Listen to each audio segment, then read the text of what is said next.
I knew something was wrong the moment I pulled into my driveway and saw the empty space where my propane trailer should have been.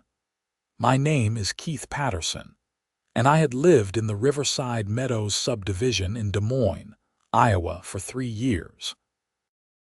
It was one of those newer developments with cookie-cutter houses, manicured lawns, and an HOA that seemed to think they were running a military base instead of a residential neighborhood. I worked as a heating and cooling contractor, which meant I needed my equipment accessible and ready to go, especially during winter months when emergency calls came in at all hours. The propane trailer in question was a small utility trailer that I used to transport propane tanks for my business. It was not an eyesore. It was clean, well-maintained, and I always parked it neatly beside my garage. I had checked the HOA rules when I moved in, and while they had restrictions on commercial vehicles, my trailer fell within the size limits, and I had even gotten verbal approval from the previous HOA president. That was before Patricia Morrison took over. I stood in the cold February air, my breath forming clouds in front of my face as I stared at the empty spot. The temperature had been dropping all week, and the weather forecast predicted record lows for the next 7 days. This was literally the worst possible time for my work trailer to disappear. I pulled out my phone and called the non-emergency police line first, thinking maybe it had been stolen. The dispatcher took my information and said an officer would come by, but then asked if I had checked with my HOA. That question sent a chill down my spine that had nothing to do with the weather. Sure enough, when I checked my mailbox, there was a bright orange violation notice stuffed inside. The paper was dated 2 days ago, which meant it had been sitting there while I had been out of town on a job in Cedar Rapids. The notice stated that my commercial vehicle was in violation of Section 7.3 of the HOA guidelines and had been removed at my expense. I would need to pay a $400 fine plus towing and storage fees to retrieve it. I read the notice 3 times, my anger building with each pass. The trailer had been parked in the same spot for 3 years, 3 years without a single complaint. And now, suddenly, it was a violation that warranted immediate towing without any real warning or grace period. The officer arrived about 20 minutes later. He was a middle-aged guy named Officer Daniels who looked sympathetic as I explained the situation. Technically, if the HOA has it in their rules and you signed the agreement when you moved in, they can enforce it, he said, shaking his head. It is a civil matter at this point. You will need to pay to get your trailer back and then possibly dispute it through the HOA or take them to small claims court if you think they acted improperly. But I need that trailer for work, I protested. I have emergency calls scheduled. There is a cold snap coming and people are going to need their heating systems serviced. Some of those jobs require propane. I understand, sir, but my hands are tied on this. The towing company was acting on behalf of the Property Owners Association. You will need to contact them. After Officer Daniels left, I immediately called the number on the violation notice. It rang 4 times before going to voicemail. Patricia Morrison's chipper voice told me that she was away from her phone, but to leave a detailed message, and she would get back to me within 48 hours. 48 hours. During the busiest week of my winter season, I did not leave a message. Instead, I looked up the towing company and called them directly. They confirmed they had my trailer and gave me an address for their impound lot on the south side of town. When I asked about the fees, the guy on the phone said it would be $400 for the HOA fine, $200 for the tow, and $30 per day for storage. Since it had been sitting there for 2 days already, I was already looking at $660. I drove to the impound lot immediately, my truck's heater blasting as the afternoon temperature continued to drop. The radio announced that we were under a wind chill advisory, and that the coming week would see temperatures plummet to negative 15 degrees Fahrenheit, with wind chills approaching negative 40. The impound lot was exactly what you would expect. A chain-link fence topped with barbed wire, a small office that looked like it had not been updated since 1985, and rows of vehicles in various states of distress. I found my trailer easily enough, sitting near the back. It looked fine, which was something at least. Inside the office, a woman with bleached blonde hair and too much eye makeup looked up from her phone. "Help you. I am here to pick up my trailer. It was towed from my house 2 days ago." She tapped on her computer with long acrylic nails. "Name?" "Keith Patterson." More tapping. "Okay, yeah, got it. That will be $660, cash or card." "This is ridiculous," I said, pulling out my wallet. "I was not even given proper notice." She shrugged. "Take it up with whoever called us. We just do the towing." I paid with my credit card, wincing at the charge. The woman printed out a receipt and buzzed me through to the lot. 20 minutes later, I was hooking my trailer back up to my truck, checking the connections and making sure nothing had been damaged during the tow. By the time I got home, it was nearly 6 in the evening and fully dark. The temperature had dropped to 12 degrees, and the wind was picking up. I parked the trailer in my driveway this time, right in front of my garage where it would be more visible but also harder to tow without me noticing. I spent the evening trying to reach Patricia Morrison. I called the HOA number 3 more times, sent 2 emails, and even looked up her personal information online. Nothing. The woman was a ghost. What I did find during my online search was a Facebook group for Riverside Meadows residents. It was private, but I had joined it years ago and never really paid attention to it. Now, scrolling through recent posts, I saw I was not alone in my frustration with Patricia. She had been elected HOA president 6 months ago, and in that time, she had apparently made it her personal mission to enforce every single rule in the book, plus a few that seemed to be her own interpretation. There were complaints about violation notices for Christmas decorations left up too long, cars parked on the street overnight, lawn ornaments deemed inappropriate, and even one about someone's mailbox being the wrong shade of black. But what really caught my attention was a post from 3 weeks ago. A guy named Tom Rodriguez had written a long rant about Patricia trying to fine him for parking his work van in his driveway overnight. Tom was an electrician, and like me, he needed his vehicle for his job. According to his post, Patricia had cited some obscure rule about commercial vehicles, even though Tom's van was just a regular cargo van with his company name on the side. The comments on Tom's post were illuminating. Apparently, Patricia lived on Maple Street, which was the street that ran perpendicular to mine. Several people mentioned that she seemed to target people who did not fit her idea of the perfect neighborhood, which apparently meant anyone who worked a blue-collar job or did not maintain their lawn to country club standards. I went to bed that night furious but determined to handle this through proper channels. I would document everything, attend the next HOA meeting, and make my case that my trailer was within the rules and that I had been targeted unfairly. The next morning, I woke up to a phone call at 6 a.m. It was Mrs. Henderson, an elderly woman who lived about 10 miles away and who I had done heating work for in the past. "Keith, I am so sorry to call so early, but my furnace stopped working sometime in the night. The house is freezing, and I do not know what to do." I was already getting out of bed. "I will be there in 30 minutes, Mrs. Henderson. Bundle up and stay warm." That call was the first of 12 I would receive that day. The cold snap had begun in earnest, and furnaces across the city were struggling to keep up.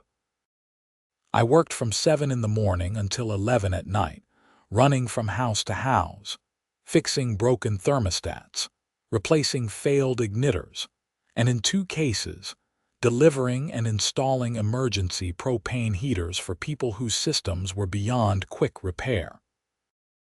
The trailer that Patricia Morrison had deemed such an eyesore became a lifeline for 3 different families that day. Without it, I would not have been able to transport the propane tanks and emergency equipment they needed. I made a note of every address and every job, documenting everything in case I needed it later. Over the next 3 days, the pattern continued. The temperature dropped to 5 below zero, then 10 below, then 15 below. The wind chill made it feel like -35. Schools closed. The city issued warnings for people to stay inside, and my phone would not stop ringing. On the 4th day of the cold snap, I got a call that made me pause. It was from James Kowalski, who lived 2 streets over from me in Riverside Meadows. "Keith, I know you are probably swamped, but my heat just went out. I've got my wife and 2 little kids here, and it is getting cold fast. Any chance you can fit me in today? I will make it work," I told him. "What is your address?" He gave me his address on Oak Lane. "I really appreciate it, man. I tried calling 2 other companies, but nobody can get here until next week at the earliest." I bumped him to the front of my list and headed over around 2 in the afternoon. His furnace had a failed pressure switch, which was an easy fix. I had him back up and running within an hour. As I was packing up my tools, James walked me to the door. "Hey, I heard about what happened with your trailer. That was Patricia Morrison, right?" "Yeah, how did you hear about it?" "Everyone knows. She has been on a warpath lately. Between you and me, I think she is trying to push out anyone she sees as lowering property values. She made some comment at the last HOA meeting about maintaining the neighborhood's prestige." "Prestige? We live in a subdivision in Des Moines, not Beverly Hills." James laughed. "Try telling her that. But seriously, be careful. She has got a couple of allies on the HOA board, and they have been backing all her crazy enforcement actions. I think they are hoping people will just get tired of the fines and move away." I thought about that conversation all afternoon as I continued my rounds. Was Patricia really trying to push people out? And if so, why target me specifically? The answer came the next day in the form of another violation notice. This time, the notice stated that my trailer was parked in my driveway, which was a violation of Section 8.7 regarding visual obstructions and safety hazards. I was being fined $200 and had 24 hours to remove the trailer, or it would be towed again. I read the notice in my truck between jobs, the heat blasting as I sat in a gas station parking lot. This was beyond ridiculous. The trailer was not obstructing anything. It was not a safety hazard. It was just parked in my driveway, exactly where driveways were meant to park things. I called Patricia Morrison's number again. This time, miraculously, she answered. "Hello." Her voice was high-pitched and had that particular quality of someone who smiled while talking, even when they were being nasty. "Mrs. Morrison, this is Keith Patterson from Riverside Meadows. I am calling about the violation notices regarding my work trailer." "Oh, yes, Mr. Patterson. I am glad you called. As I am sure you understand, we have rules in our community for a reason. They help maintain property values and ensure that Riverside Meadows remains a desirable place to live. I understand that, but my trailer is not in violation of any reasonable rule. It is small, it is clean, and I need it for my business. I have emergency calls during this cold snap, and people need my services. I sympathize with your situation, Mr. Patterson, but the rules apply to everyone equally. If we make exceptions for you, then we have to make exceptions for everyone. And before you know it, the neighborhood looks like a junkyard. A junkyard. It is a small utility trailer. I have seen people park boats in their driveways that are twice the size. Recreational vehicles are allowed under Section 8.4, provided they meet certain criteria. Commercial equipment is not. So a boat that someone uses twice a year is fine, but my work trailer that I use to help people is not. Those are the rules, Mr. Patterson. I did not write them. I am just enforcing them. This was going nowhere. I want to appeal this decision. What is the process? You can submit a written appeal to the HOA board. We meet once a month. The next meeting is on March 15th. March 15th. That is 3 weeks away. I need my trailer now. I am sorry, but that is the schedule.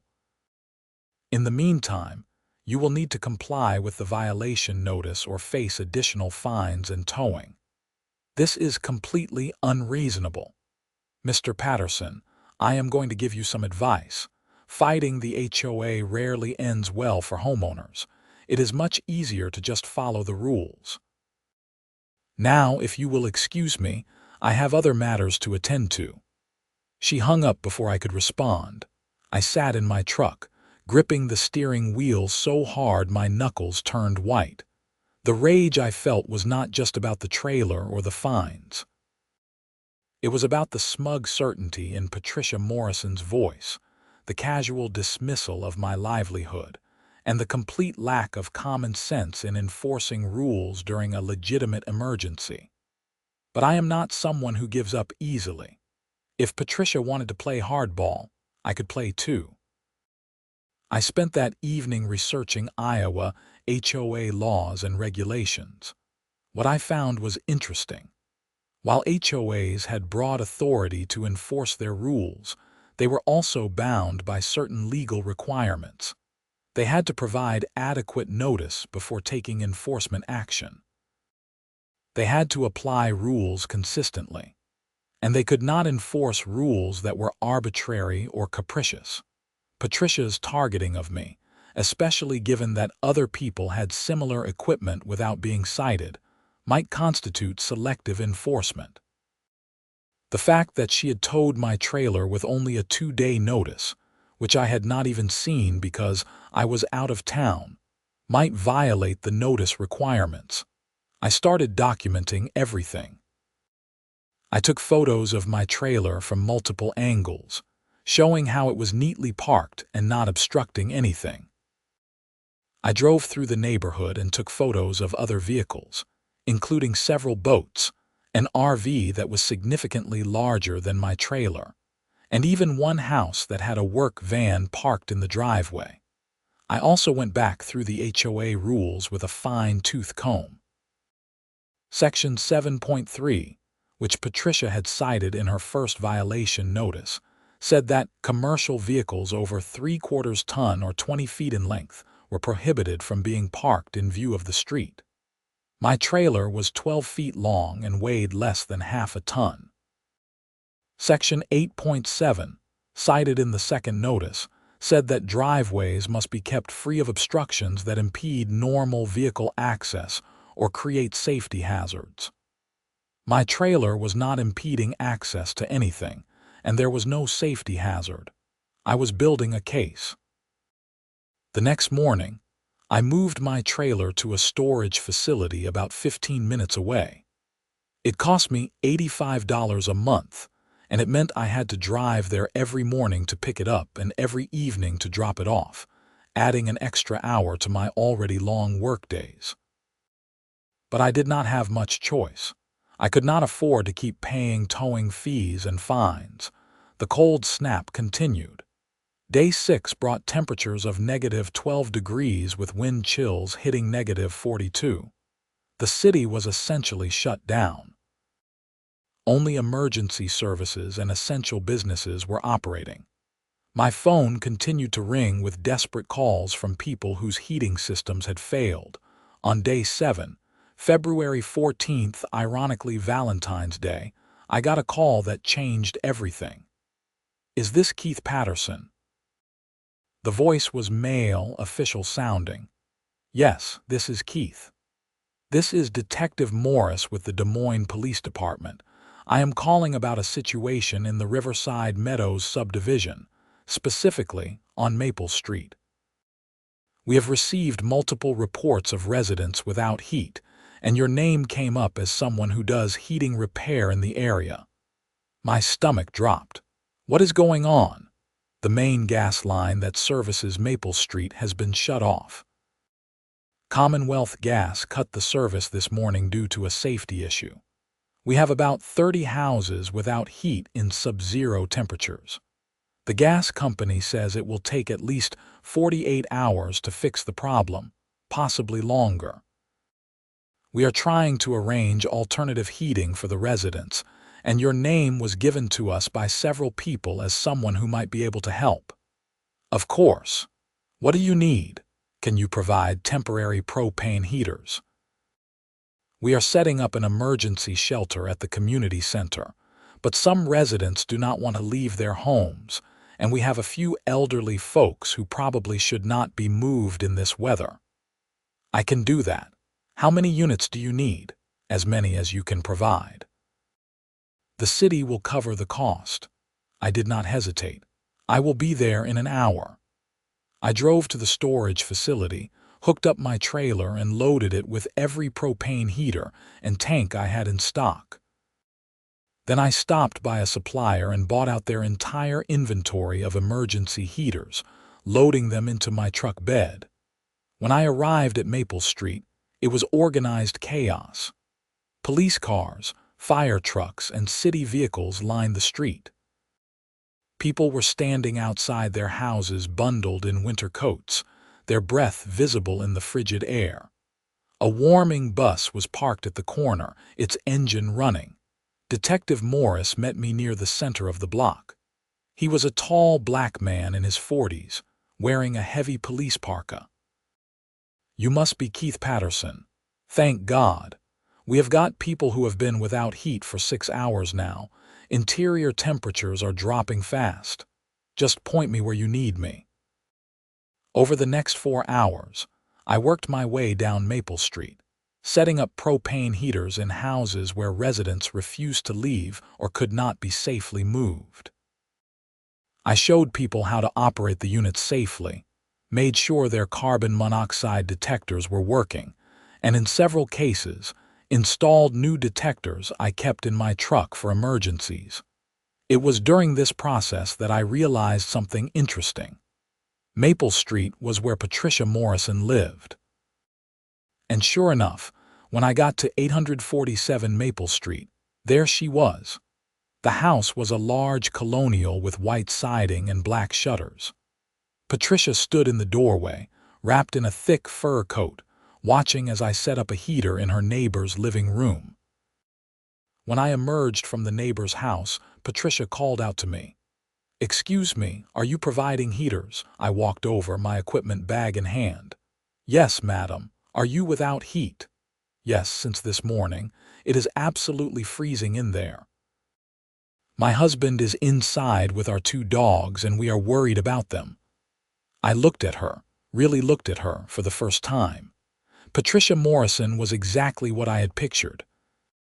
She was probably in her early 50s, with blonde hair styled in that particular way that required weekly salon visits, professionally done makeup despite the emergency situation, and an expression that suggested she was used to getting her way.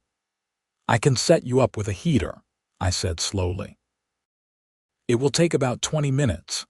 Thank you so much. This whole situation is just terrible. I cannot believe the gas company let this happen." I followed her inside. The house was already noticeably cold, probably in the low 50s. Her husband, a thin man with wire-rimmed glasses, was sitting on the couch with 2 small dogs on his lap.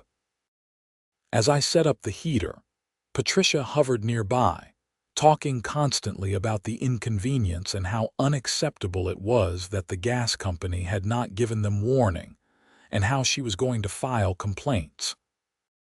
I focused on my work, testing the heater and making sure everything was functioning properly. When I finished, I stood up and handed Patricia a simple instruction sheet. This will keep your main living area warm. Do not use it in a closed room and make sure your carbon monoxide detector is working. The tank should last about 18 hours depending on usage. Thank you so much, Patricia said. Then she squinted at me.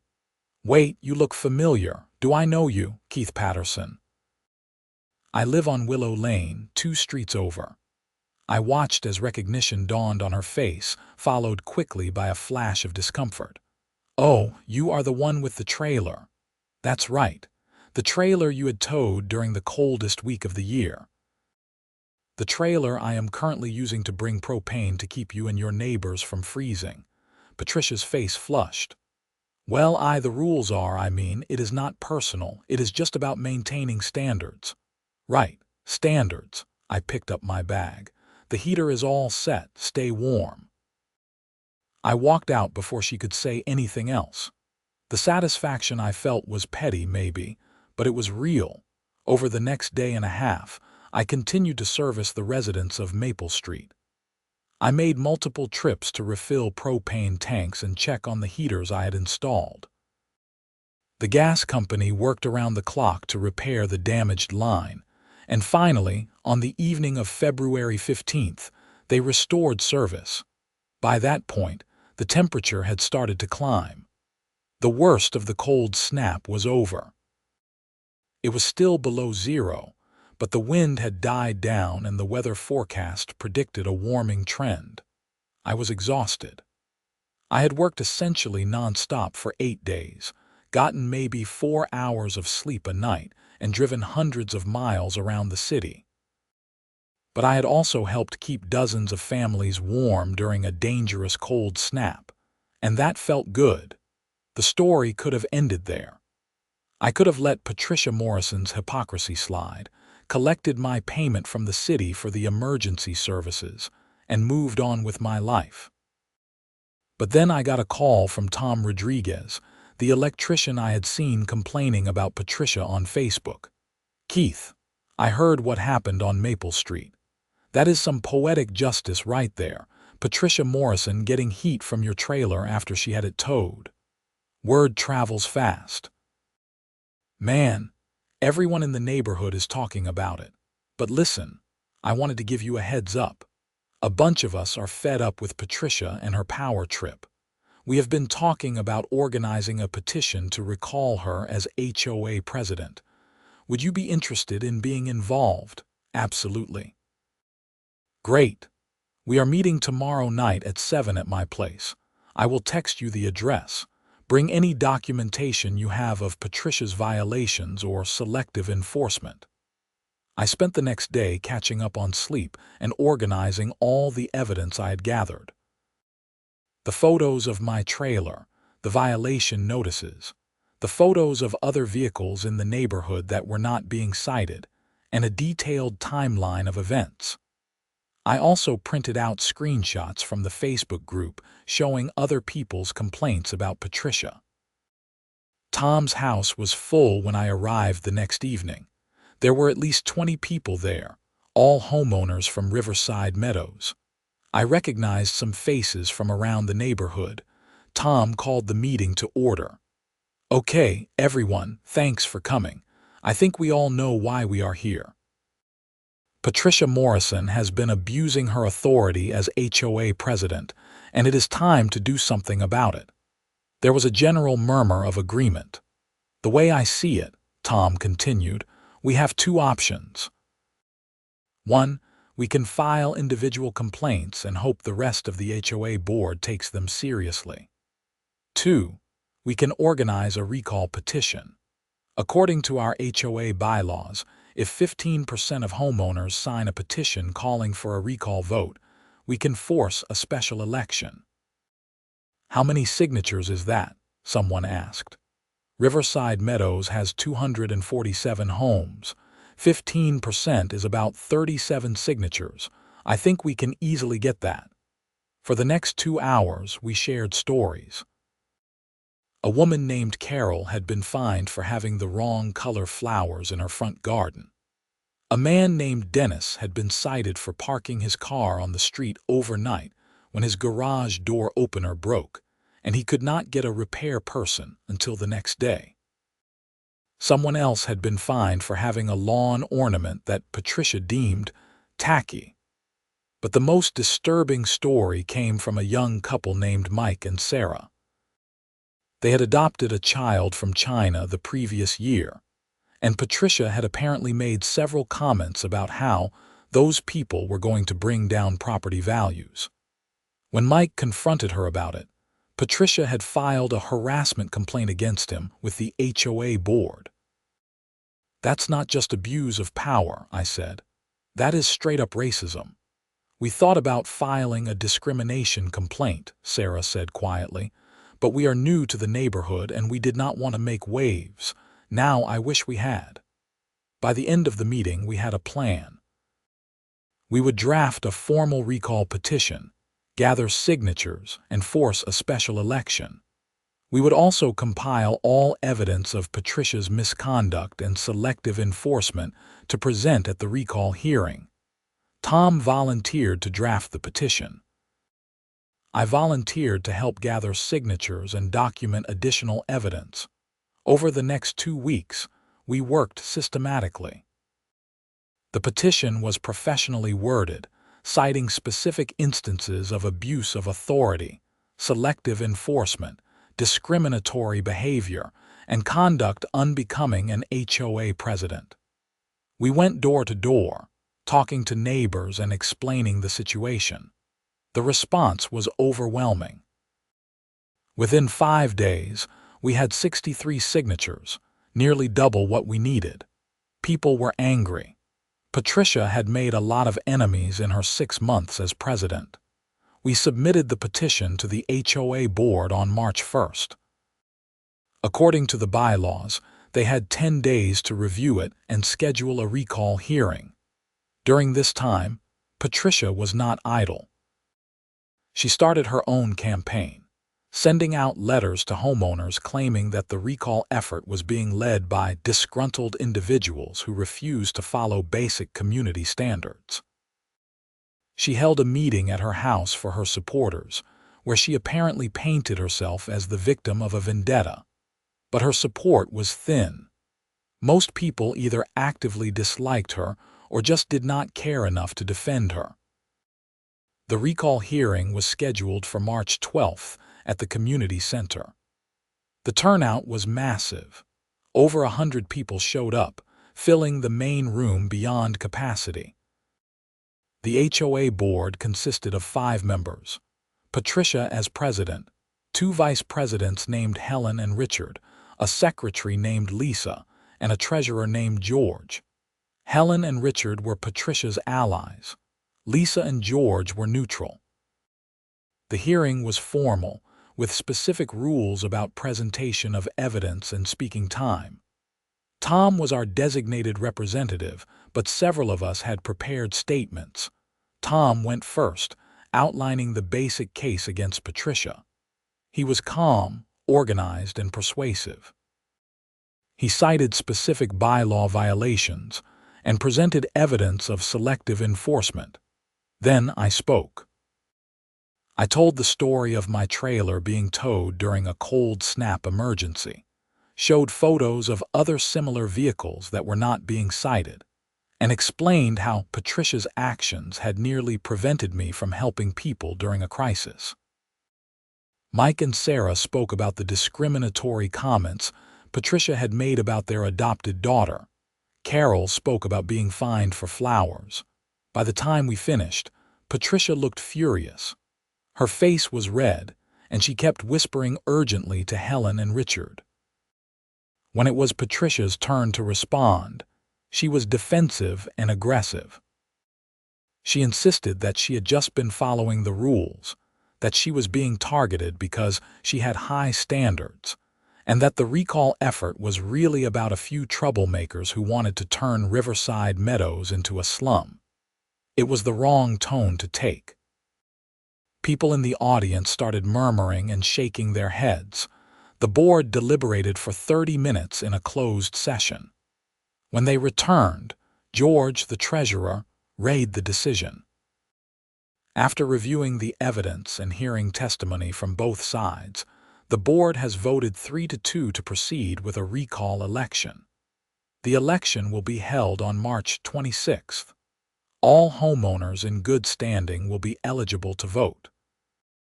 Patricia stood up abruptly, her chair scraping against the floor. "This is outrageous. I have done nothing wrong. You people are going to regret this." She stormed out, Helen and Richard following behind her. The next 2 weeks were tense. Patricia and her supporters sent out multiple mailings, each more desperate than the last. They claimed that removing Patricia would lead to chaos and declining property values. They suggested that the recall effort was politically motivated. They even hired a lawyer who sent a letter threatening legal action against the recall organizers. But we had momentum. We organized our own campaign, focusing on facts and specific examples of Patricia's misconduct. We created a simple website documenting everything and sharing it with all residents. On March 26th, the recall vote was held at the community center from 6 a.m. to 8 p.m. The turnout was unprecedented. Over 70% of homeowners voted, which the HOA secretary said was a record. The votes were counted that evening with observers from both sides present. The final tally was not even close. Patricia Morrison was recalled by a vote of 132 to 47. She was done. The board held an emergency meeting the next evening to elect an interim president. Tom Rodriguez was nominated and elected unanimously by the 4 remaining board members. Tom's first act as president was to review and rescind several of Patricia's more egregious enforcement actions. My trailer violation was canceled, and I received a refund of the $400 fine. Mike and Sarah's harassment complaint was expunged from the record. Several other fines were reviewed and canceled, but the story did not end there. 2 weeks after the recall, I got a call from Detective Morris, the same detective I had worked with during the Maple Street heating crisis. "Keith, I need to talk to you about something. Can you come down to the station? Is everything okay? Just come down when you get a chance. It is important." I drove to the police station that afternoon, wondering what this could be about. Detective Morris met me in the lobby and led me to a conference room. "I wanted to give you a heads up about something," he said after we sat down. "During our investigation into the gas line failure on Maple Street, we found something interesting. The failure was not accidental. Someone deliberately damaged the line." I stared at him. "What?" The gas company initially thought it was frost damage or equipment failure, but when they examined the line more carefully, they found evidence of tampering. Someone used a wrench to loosen a coupling. It was subtle enough that it did not cause an immediate leak, but with the extreme cold and pressure, it was only a matter of time before it failed. Who would do something like that? That is what we have been investigating, and here is where it gets interesting. The coupling that was loosened is located in a locked utility box that only certain people have access to. HOA board members have keys for emergency purposes. I felt my stomach drop. "Are you saying Patricia Morrison sabotaged the gas line?" "I am not saying anything definitive yet. But we have obtained security camera footage from a house near the utility box. On February 10th, 4 days before the gas line failed, the camera caught someone matching Patricia Morrison's description accessing the utility box. She was there for about 5 minutes. Oh my God. We are still building the case, but I wanted you to know because you were involved in the emergency response. If this goes where I think it is going, you may be called as a witness." "Why would she do something like that?" Detective Morris shrugged. "That is what we are trying to figure out. Maybe she did not intend to cause a major failure. Maybe she was trying to cause a minor problem that would justify some HOA action. Or maybe she is just that reckless and stupid. Either way, if we can prove she deliberately tampered with the gas line, she is looking at serious criminal charges. Over the next month, I watched as the investigation unfolded. The police interviewed multiple witnesses, examined the security footage, and consulted with gas line experts. They also obtained Patricia's financial records and found that she had been paying herself questionable expenses from the HOA account, which added embezzlement to the list of potential charges. On April 18th, Patricia Morrison was arrested at her home. She was charged with criminal mischief, reckless endangerment, and embezzlement. The criminal mischief and reckless endangerment charges were related to tampering with the gas line. The embezzlement charge was for taking approximately $12,000 from the HOA account over 6 months. The news spread through Riverside Meadows like wildfire. People were shocked, angry, and in some cases vindicated. Patricia had always acted like she was above the rules, and now she was facing serious criminal consequences. The legal process moved slowly, as legal processes do. Patricia hired an expensive lawyer and tried to fight the charges. Her defense was that she had only accessed the utility box to check on something as part of her HOA duties, and she denied any wrongdoing regarding the finances. But the evidence was overwhelming. The security footage clearly showed her using tools on the gas line coupling. Expert testimony confirmed that the damage was deliberate and that the loosened coupling had directly caused the failure. And the financial records showed a pattern of unauthorized withdrawals and fake expense reports. In July, facing the mountain of evidence against her, Patricia accepted a plea deal. She pleaded guilty to reckless endangerment and embezzlement in exchange for the criminal mischief charge being dropped. She was sentenced to 2 years in prison, with the possibility of parole after 1 year, and was ordered to pay full restitution to the HOA plus fines. Her husband filed for divorce 3 weeks after her sentencing. As for me, life returned to something resembling normal. The cold snap became a memory, though it remained one of the worst weather events in Des Moines history. My business continued to thrive, and I was able to park my trailer in my driveway without fear of violation notices. Tom Rodriguez turned out to be an excellent HOA president.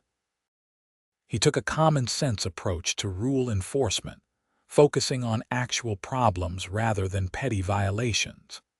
He also revised several of the more absurd rules in the HOA bylaws, making them more reasonable and less subject to abuse.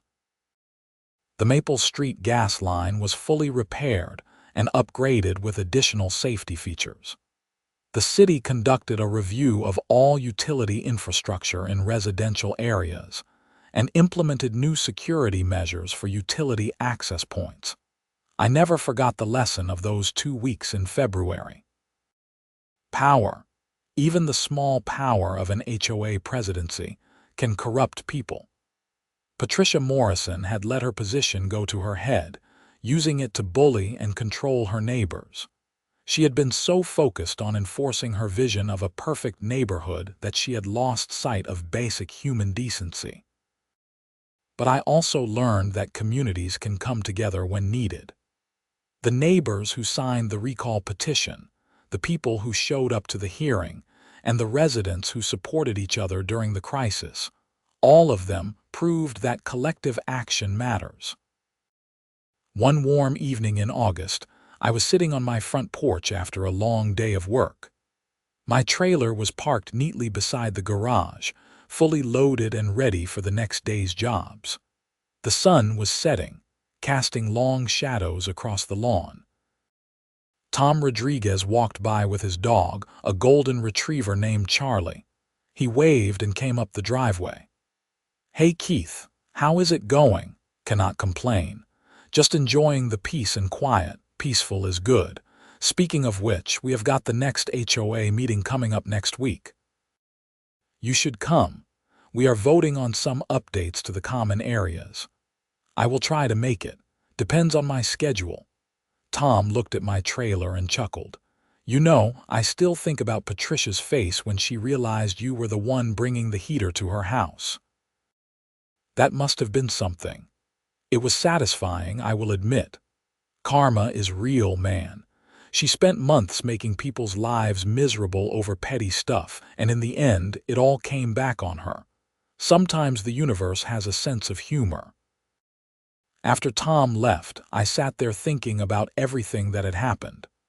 The towed trailer, the cold snap, the emergency on Maple Street, the recall campaign, and finally Patricia's arrest and conviction. It had been quite a journey. My phone buzzed with a text message. It was from Mrs. Henderson, the elderly woman whose furnace I had fixed back in February. Keith, thank you again for everything you did during the cold snap. You saved us. Hope you are staying busy. God bless. I smiled and texted back a thank you. Messages like that were why I did this work.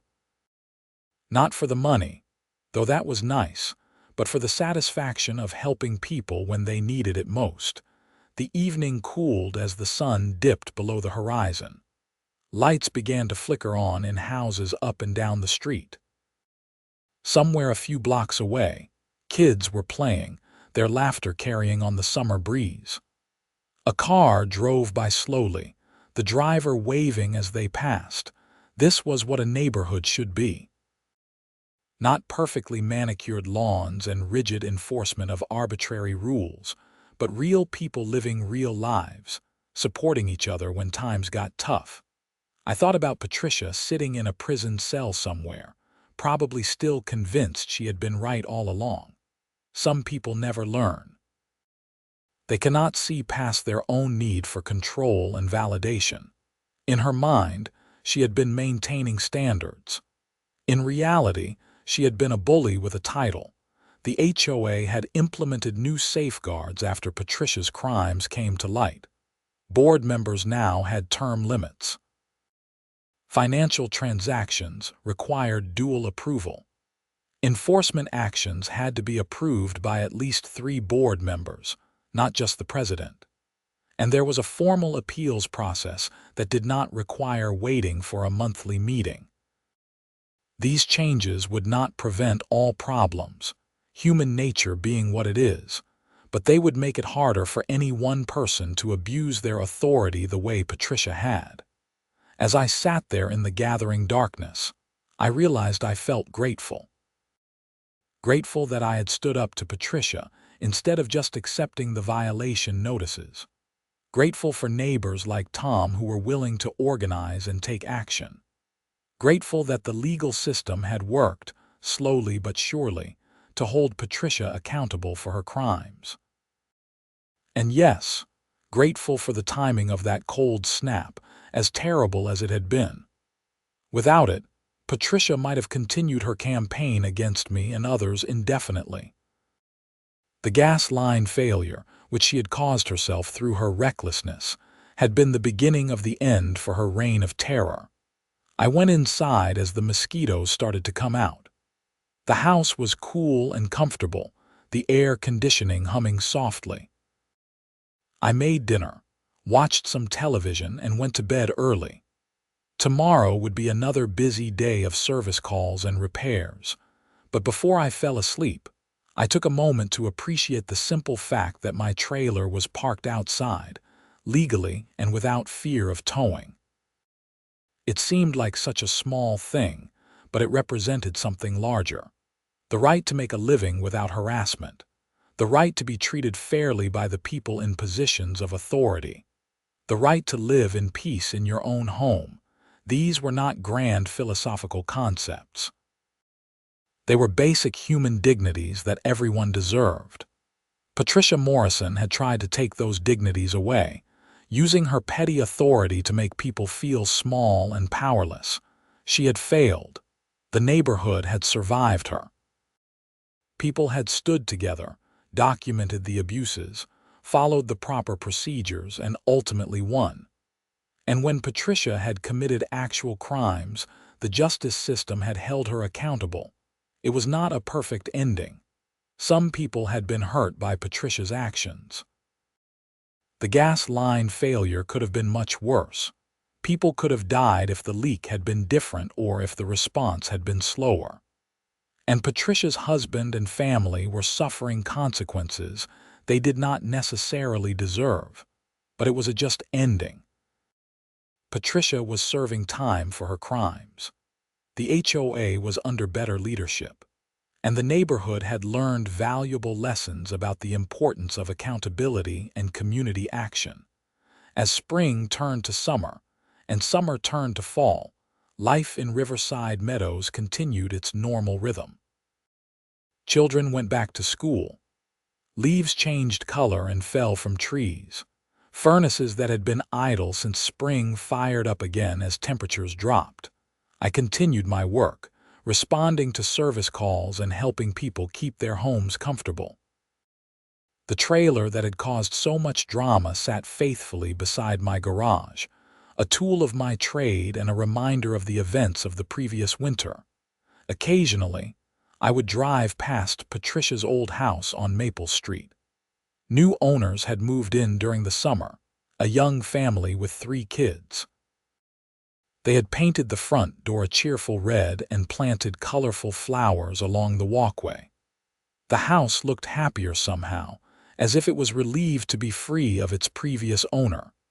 Tom remained HOA president and was doing a good job. Attendance at HOA meetings had increased dramatically as people realized their participation mattered. Several new committees were formed to handle different aspects of neighborhood maintenance and social activities. There was even talk of organizing a neighborhood block party in the spring, something that had not happened in years. The idea was to bring people together, build community connections, and remind everyone that neighborhoods were about people, not rules. In December, nearly a year after the cold snap, I received an unexpected letter. It was from the Iowa chapter of the HVAC Association, informing me that I had been nominated for their Community Service Award for my work during the February cold snap. The letter detailed how my rapid response and willingness to work around the clock had helped prevent serious health consequences for dozens of people. I was invited to an awards banquet in January, where I would receive a plaque and a small cash prize. I almost did not go, feeling like I had just been doing my job, but my girlfriend convinced me that it was important to acknowledge good work and set an example for others in the trade. The banquet was nice. I wore a suit, which felt weird, and gave a short speech about the importance of being available for customers during emergencies. Several people came up afterward to shake my hand and thank me for representing the profession well. But the real reward had been seeing Mrs. Henderson's warm house that February morning. It had been watching families stay comfortable during a dangerous cold snap. It had been knowing that my work mattered. On the anniversary of the day Patricia had my trailer towed, I took a photo of it parked in my driveway and posted it to the Riverside Meadows Facebook group with a simple caption. Still here, still helping people, still within the rules.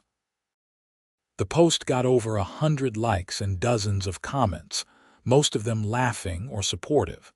Someone commented that it should be named the Patricia Morrison Memorial Trailer. I did not go that far, but I appreciated the sentiment. Tom commented, "That trailer did more to improve this neighborhood than 6 months of Patricia's presidency ever did." He was not wrong. Life moved forward. The next winter was milder, with no major cold snaps or emergencies. Business stayed steady. The neighborhood continued to function well under Tom's leadership. I never saw Patricia Morrison again. According to public records, she was released on parole after serving 14 months. She moved out of state immediately, presumably to escape the shame and start fresh somewhere else. Her ex-husband sold the Maple Street house and also moved away. Some endings are neat and tidy, with every loose end wrapped up perfectly. This was not that kind of ending. It was messier, more realistic. Patricia had been held accountable, but she had not learned her lesson or shown real remorse. The neighborhood had recovered, but some scars remained. Justice had been served, but imperfectly. Still, when I looked at my trailer parked beside the garage each morning, I felt a sense of satisfaction. I had stood up to a bully. I had helped my neighbors. I had been part of a community that had come together to fix a problem. These were small victories in the grand scheme of things, but they were mine. And in a world where people often feel powerless against arbitrary authority, small victories matter. The coldest week had passed. Spring would come again, and life in Riverside Meadows would continue, hopefully a little wiser and a lot more just than before.